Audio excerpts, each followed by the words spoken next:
이거 이제 그 요번에 이제 펜실베니아를 그 켈리라고 요번에 이제 펜실베니아 주의원에 당선된 사람이 법정에서 이제 제소를 해가지고 그 대법원에 갔다가 알리토 판사가 8일 날 오후에 현지 시간으로 각하시킨 사건이 있죠.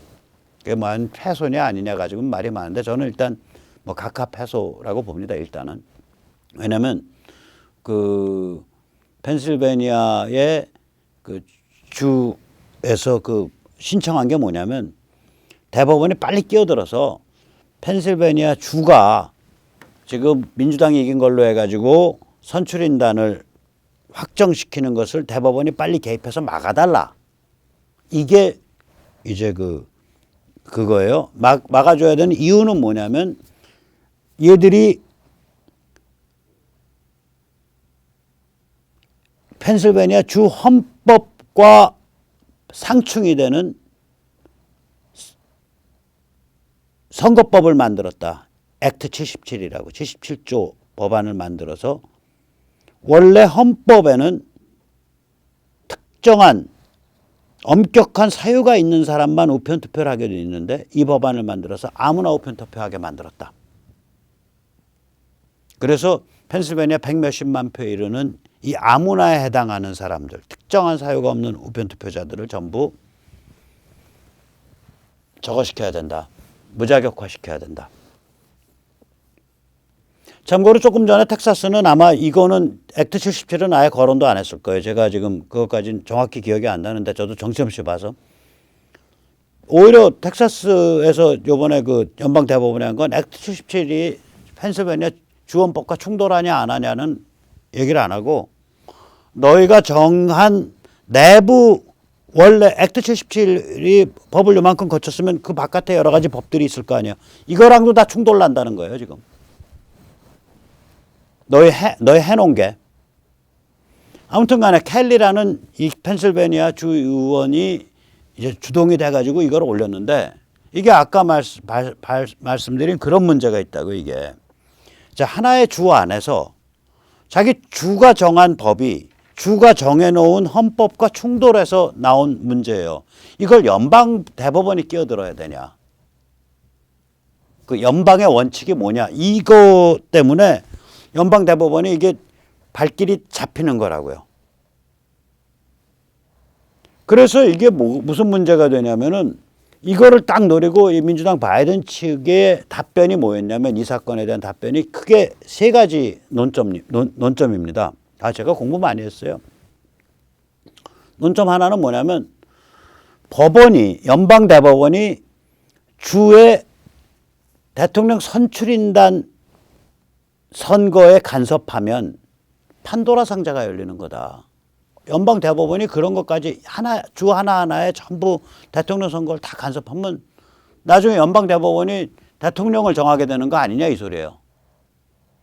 그 다음에 그 액트 77 만들어진 지가 작년 10월인데 왜 지급에 와서 왜 이거 문제 삼는 거야?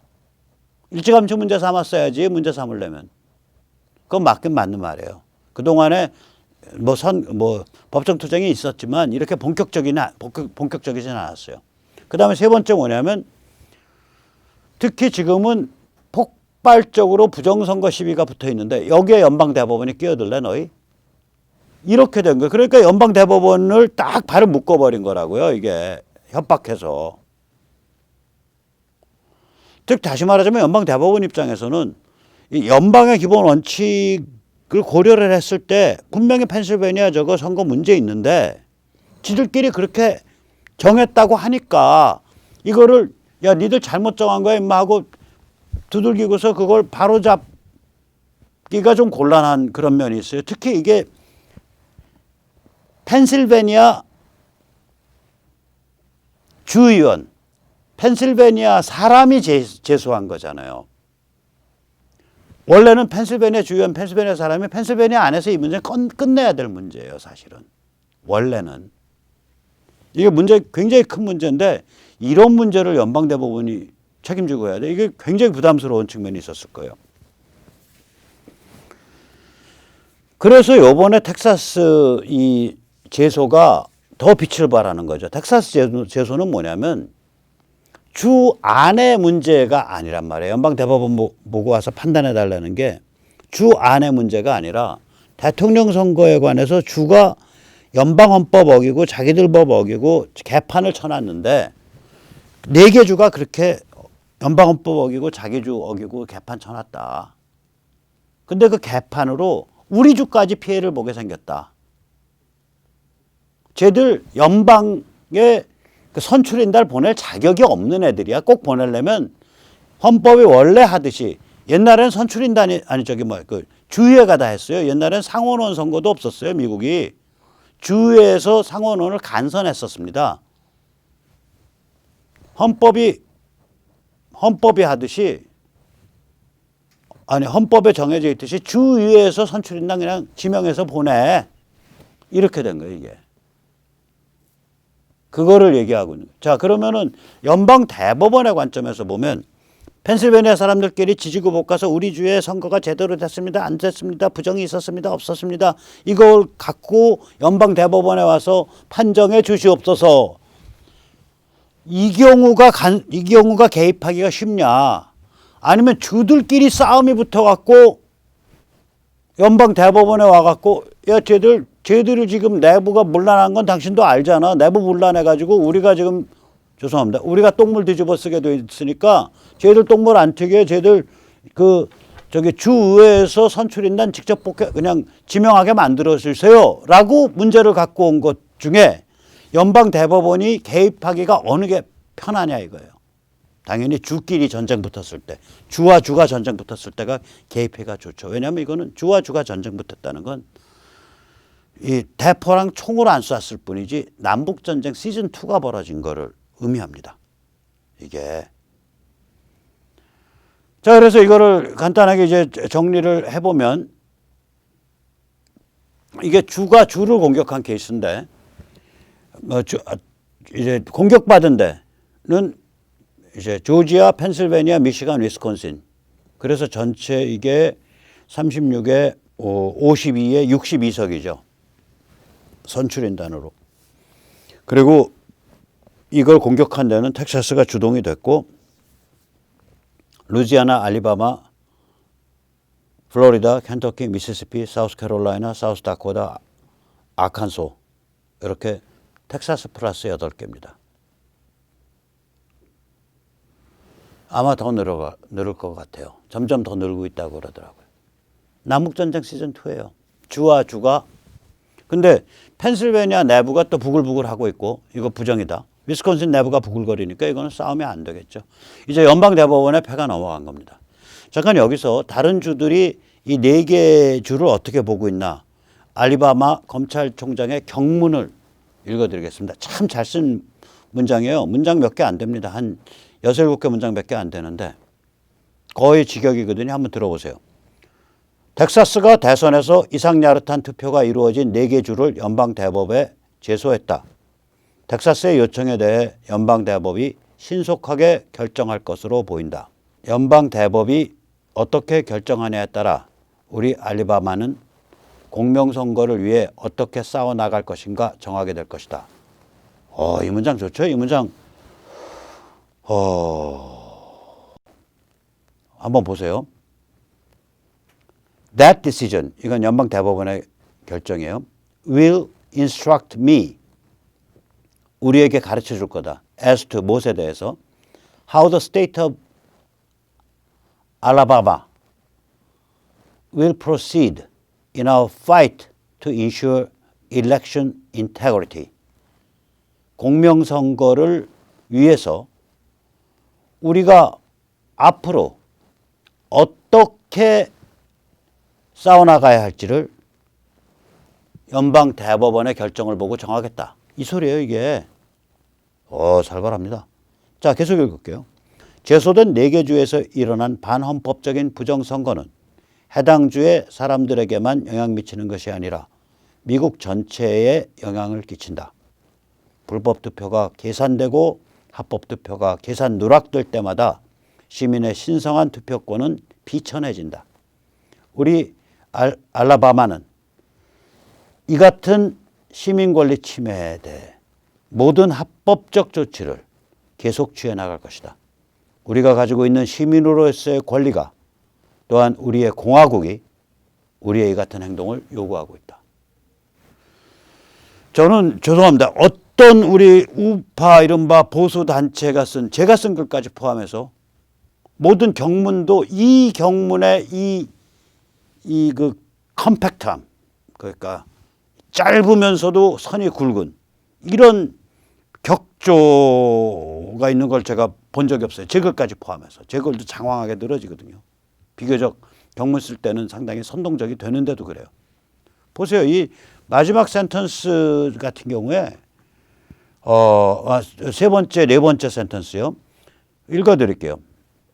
The unconstitutional actions and fraudulent votes in other states not only affect the citizens of those states, they affect the citizens of all states of the entire United States. 누가 썼는지 정말 잘 썼어요. 마음이 우러나와서 쓴 거래요. 그게 뭐냐면은 이 네 개 주에 있어서의 반헌법적 혹은 위헌적 행태와 그리고 부정투표는 그 해당 주의 시민들에게만 영향을 끼치는 것이 아니라 모든 주의 시민들, 미국 전체의 시민들에게 영향을 끼친다. Every unlawful vote counted or lawful vote uncounted debases and dilutes citizens' free exercise of the franchise. 불법 투표가 한 표 한 표 계산될 때마다, 합법 투표가 한 표 한 표 계산 누락될 때마다 우리 시민의 투표권의 자유로운 행사라는 이 신성한 과정은 비천해진다. The state of Alabama will continue to pursue any legal remedy available to protect her people from such disenfranchisement. 이렇게 시민의 투표권, 선거권의 자유로운 행사라는 이 신성한 권리의 침해에 대해 우리 알라바마 시민들이 그런 침해를 당하지 않도록 모든 합법적 조치를 계속 취해 나갈 것이다. Both our rights and our republic demand it. 우리의 권리와 시민으로서의 권리와 또는 우리의 공화국이 우리의 이 같은 행동을 요구하고 있다. 이거 저는 딱 해서 저기 칼라 출력해갖고 액자에 넣어서 딱 붙여놓으려고 그래요. 이 정도 문장이 알라바마 같은 죄송합니다. 촌동네에서 나온다는 게 미국의 저력입니다. 저는 이런 문장 이 정도면 제가 본 영어 문장 중에 이거는 뭐 거의 소름이 끼치는 문장이에요. 이게 알라바마 검찰총장의 경문입니다. 쓴 사람이 아토니 제너럴입니다. 아토니 제너럴 검찰총장입니다. 자, 여기서 잠깐 양념으로 아까 테드 크루즈 말씀을 잠깐 드렸는데 테드 크루즈 얘기를 좀 드리겠습니다. 이게 좀 심상치가 않아요. 이 사람 움직이는 게. 원래 맹렬한 반 트럼프입니다. 테드 크루즈가 2016년에 트럼프랑 그 당내 경선 붙었을 때 트럼프 까는 거 보면 살벌해요. 뭐라고 까냐면요. 인신공격을 합니다. 내가 살다 저 도널드 트럼프 같이 정말로 그 자기 도취, 나르시시즘에 취해 있는 인종은 내 처음 본다. 그러고 까요.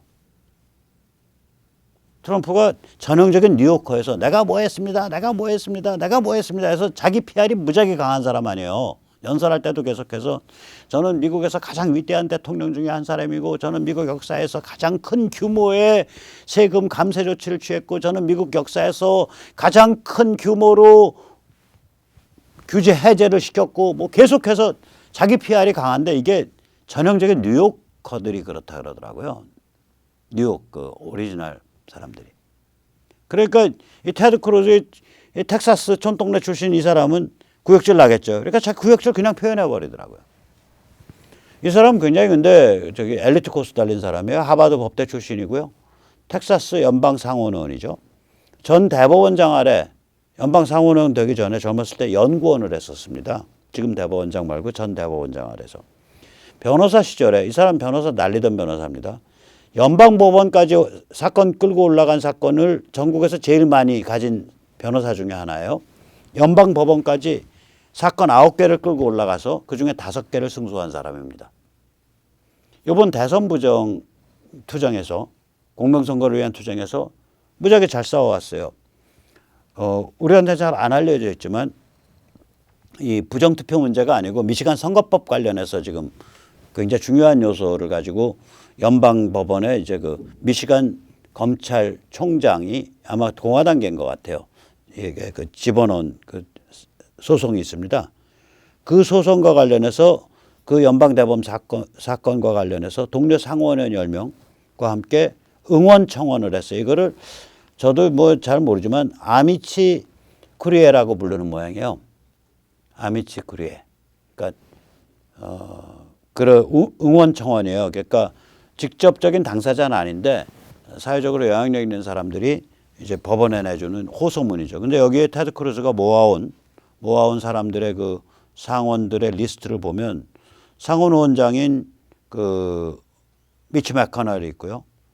그 다음에 그 트럼프의 오른팔로 꼽히는 제임스 이노프가 있고요. 뭐 이거 막강합니다. 탐 커튼이 있고요.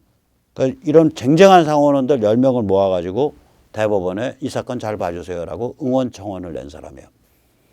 그 다음에 이제 이번 트럼프의 그 선거, 부정선거에 대해서는 이 아까 말씀드린 그 펜실베니아에서 좀 각하된 사건 12월 8일 날 그 켈리 재소권에 대해서 각하되기 직전에 연방 대법원에서 진행할 경우 합류하겠다 이렇게 트위터 날리고 그랬어요. 아마 이 사람은 이게 각하될 줄 알고 있었을 거예요. 그러고 나서 그거 각하되기 직전에 바로 텍사스에서 이 사건 터진 거예요. 12월 7일 날 현지 날짜로 12월 7일 날 자정에 이게 파일링 됐어요. 연방 대법원에. midnight에. 아마 온라인으로 접수된 것 같아요. 그리고 나서 한 몇 시간이야. 12월 8일 날 오후 한 2-3시쯤에 그 알리토 판사가 각하시켰으니까 14시간쯤 후에 알리토 판사가 각하시킨 거죠. 제가 뭐 아주 그 희망 고문 같은 생각을 한다면 알리토 판사가 어차피 여기서 결판 나니까 자기는 부담 없이 각하시키겠다 이렇게 느꼈을 수 있어요. 연방 주법과 그러니까 주법과 주헌법이 충돌하는 문제에 대한 이게 그거였거든요. 켈리는 그러면 주법과 주헌법이 충돌하는 거를 가능하면 주 안에서 해결해야지. 이거를 연방 대법원까지 끌고 오냐. 그리고 이게 긴급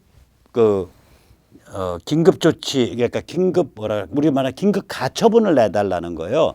그러니까 연방 이가 어떻게 된 거냐면요. 이게 참 이 켈리 건이 아주 지저분해요. 그 과정이. 켈리가 원래 이겼었어요. 그러니까 주 지방법원에서 이기니까 민주당 쪽에서 항소도 하지 않았는데 주 대법원이 지들이 튀어들어서 뒤집었어요. 그걸. 주 대법원이 지들이 튀어서 뒤집으니까 갈 데가 없잖아요. 시간은 급하고. 그러니까 켈리라는 사람 이게 원고 측이 이거를 가지고 연방 대법원으로 그냥 튀어 올라간 거예요. 긴급 구제, 긴급 가처분으로. 효력정지 가처분. 그러니까 이 원래 프로세스를 안 밟은 거라고요. 원래 프로세스 밟았으면 이제 그 다음번에 뭐 연방 지법 디스트릭트 코트 가야죠. 연방. 근데 연방 서킷 가야죠. 연방 순회 가야죠. 그 다음에 연방 대법 가야 되는데. 그러니까 원래 펜실베니아 지방법원이 제대로 판단을 한 걸 갖고 제대로 뭐 항소나 상고도 없는 상태에서 주 대법원이 튀어들어서 이를 꼬았고 이를 꼬우니까 급하니까 켈리 이 원고 측은 이걸 가지고 연방 대법원으로 말하자면 우리로 치면은 긴급 효력정지 가처분 신청을 대법원에 들이댄 거예요, 이게. 그러니까 이거는 옳다 그르다를 떠나서 프로세스 자체가 연방 대법원이 그 형식 논리적 프로세스가 연방 대법원이 편을 들어주기가 무지하게 껄끄러운 그런 건이었어요. 이 프로세스가. 저도 요번에 알았어요. 요번에 이거 공부하면서. 어저께. 힘듭니다. 힘들어. 미국의 주가 50개고요. 다 법이 다르고요. 뭔 놈에 이렇게 복잡해요. 미국 가서 변호사 하면 확실히 먹고 살겠더라고요. 그리고 이제 테드 크루즈가 요번에 이제 텍사스주가 움직인 데에도 아마 결정적으로 역할하지 않았냐 이런 소문이 돌고 있습니다. 자, 이제 마지막으로 우리는 이제 미국이 어떻게 될지 모르겠어 솔직히. 저 뭐 또 저희 댓글에서 많이 또 저 비판하실 수 있는데 지금 보시고 계시지만 그 친중 글로벌리스트들의 그 진영이라는 게 무시무시하잖아요. 지금 보시다시피. 그리고 또 트럼프 쪽도 만만치 않죠, 당연히. 근데 제가 보기엔 트럼프가 만약에 뭐 프랑크푸르트 서버를 까서 뭐 가진 게 있다 뭐 했다면 아마 이번 주에 터뜨려야 될 거예요. 이번 주에 지금 모멘텀이 좋거든요. 아까도 제가 말씀드렸지만 일단 이 모든 사건의 원흉이 중국 코로나란 말이에요. 거기에 대해서 백신 딱 이번에 들어가죠. 그리고 뭐 무슨 느낌을 받았는지 모르겠는데 그 차기 대통령 취임식 그걸 어떻게 우리 의회가 이제 다뤄야 될 거냐라는 걸 준비하는 그 신임 대통령 취임식 위원회에서 민주당 3명, 공화당 3명인데 공화당 3명이 거기에 미치 맥커널이 들어 있어요. 공화당 그 상원 대표죠. 그러니까 실제적인 상원 이제 의장이죠. 그러니까 상원을 이끌어가는 미치 맥커널이 포함된 공화당 쪽 의원 3명이 야 그거 아직 바이든 대통령으로 못 부르겠어 하고 삐대버렸다고요. 그 다음에 이제 아까도 말씀드린 텍사스가 일 저질렀고요. 거기에 대해서 이미 8개 주가 힘을 실었고 아마 앞으로도 한 뭐 5개, 10개 주 정도는 힘 실을 가능성이 있다고 저는 희망합니다. 이런 일이 벌어져서 이게 쫙 모멘텀이 올라가고 있는 거거든요. 드디어 이제 주와 주 사이에 남북전쟁 시즌2가 붙었단 말이에요.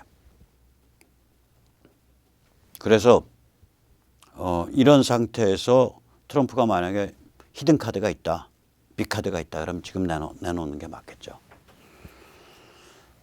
그러나 뭐 빅카드가 없고 그러면 이제 그래도 뭐 참 가슴이 졸입니다. 가슴이 졸여요. 그런데 그건 가슴 졸이는 건 졸이는 거고 우리는 미국이 어떻게 열판나든 우리는 단디 마음 먹고서 우리 길 준비해야 되니까 그중에 제일 중요한 지금 포인트가 어딨냐? 백신입니다.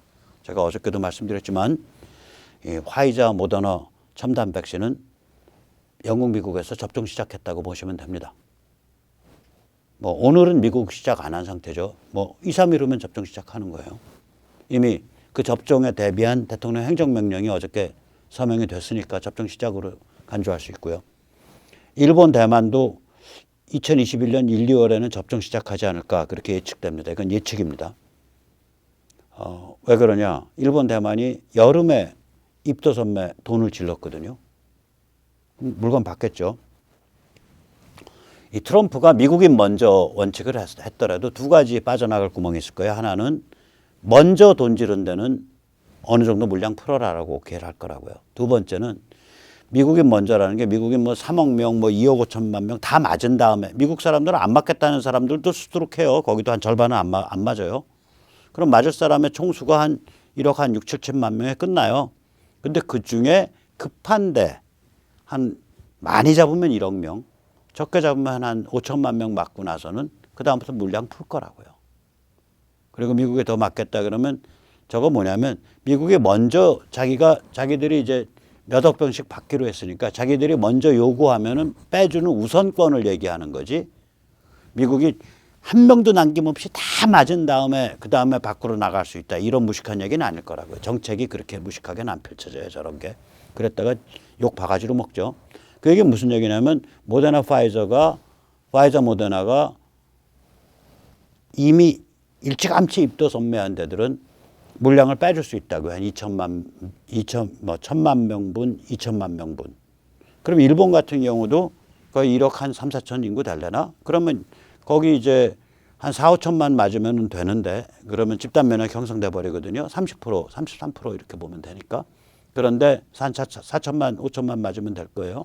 근데 이제 일단 급한 거 그중에서 한 1,000만 명분 갖다가 맞추기 시작한다고요. 1, 2월부터. 대만도 그럴 거고요. 대만은 급한 거 한 500만 명분, 300만 명분 갖다가 맞추면은 일단 급한 불은 끄니까 고령자라든지 군인이라든지 대민 접촉이 많은 데들. 문재인 정권은 화이자, 모더나 첨단 백신 도입을 일부러 늦췄죠. 이때 일부러라는 건 무슨 뜻이냐면 여기가 굉장히 빨리 훌륭하게 지금 개발돼서 굉장히 빨리 그 임상 실험에 돌입했다라는 게 이미 알려졌다고요. 지난 봄에. 그 체내 탈출해서 노상 얘기했잖아요. 저게 괜찮은 거니까 빨리 돈 깨져도 좋으니까 한 1, 2천억 써가지고 빨리 입도 선매해라. 그거 깨진다고 해서 누가 욕하겠냐. 아니 모더나 제품 잘 나올 것 같아서 한 2천억 썼는데 아이 뚜껑 열어보니까 꽝이네요. 잘 안 났네요. 그거 가지고 누가 뭐라 그러겠냐. 지금 국민생명이 왔다 갔다 하는데. 제 그런 취지로 지난 여름부터 엄청 얘기했죠. 세뇌 탈출해서. 그거 안 했단 말이에요. 그거 안 한 건 일부러지. 그 일부러라고 불러야지 뭐라고 불러요. 제가 지금 이걸 왜 자세히 설명하냐. 저는 이것도 유언비어 뭐 유포 이래가지고 오케이 기소하는 건 좋아. 근데 제가 기소당해서 나가도 할 말은 있어야 될 거 아니야. 내 뜻이 이거다. 그래서 그렇게 얘기합니다. 그 다음에 그래서 우리가 문재인 586 정부에 대해서 이자들은 국민이 나서지 않으면 첨단 백신을 한없이 늦출 거다. 화이자, 모더나 한없이 늦출 거다. 존슨 그거는 아직 제대로 실험도 제대로 아직 당 멀었고요. 아스트라제네카 그건 실험 끝나서 승인 날 때쯤 되면 내년 4월이나 된다고 외신에 나와요. 그러면 아스트라제네카도 거기도 이미 줄 서 있는데 먼저 빠져나가고 나면 우리는 하반기 뭐 이렇게 되는 거죠. 그러면 일본, 대만에 비해서 6개월 늦네, 1년 늦네 이 소리 돼요. 그걸 서두를 생각이 없을 거라고 이자들이. 지금 돈을 바리바리 싸들고 가서 화이자, 모더나 앞에 가서 텐트 치고서 잠자지 않으면 문재인이 당신은 의도적으로 한없이 늦춘다라고밖에 해석 안 된다라고 얘기하는 거예요. 저희는. 발 동동 구르고. 근데 박능우 계속 발언하는 거 보세요. 효과성과 안전성이 아직 충분히 되지 않았고 심지어 개발도 아직 안 돼 있습니다. 남들 하는 거 좀 보고 우린 천천히 가려고 합니다. 뭐 이런 식의 취지로 말하잖아요. 코로나 독재 계속 끌겠다는 거지. 우리가 나서야 하루라도 빨리 이게 끝납니다. 많이 모여주세요.